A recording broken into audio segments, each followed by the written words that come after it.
నేను ఈరోజు ఎగ్ దోశ చేస్తున్నాను. ఆనియన్ ఎగ్ దోశ చూడండి ఎలా చేస్తున్నాను.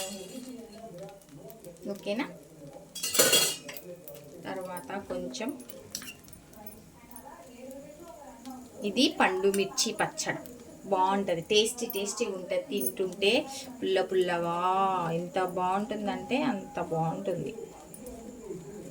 ఒకసారి మీరు కూడా ఇలా ట్రై చేసి చూడండి.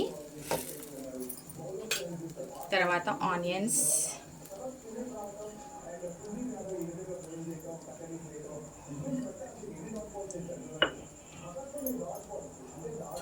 తర్వాత కొంచెం ఆయిల్ వేద్దాం.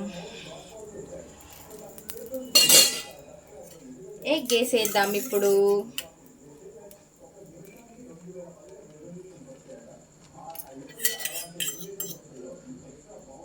వేసేసిన తర్వాత కొంచెం ఇలా అందాం. స్ప్రెడ్ అవ్వాలి కదా. సూపర్ టేస్ట్ ఉంటుంది. ఒకసారి మీరు కూడా ట్రై చేయండి.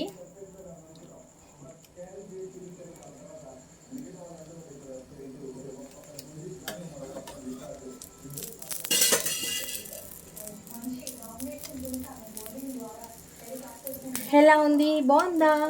మీకు ఎలా అనిపిస్తుంది ఇది చేస్తుంటే? వావ్, సూపర్గా వస్తుంది, నాకు అర్థమవుతుంది. Egg dosa ready. చూసారా, ఎగ్ దోశ రెడీ అయిపోయింది. ప్లేట్లో వేసేసుకొని తినేద్దాము.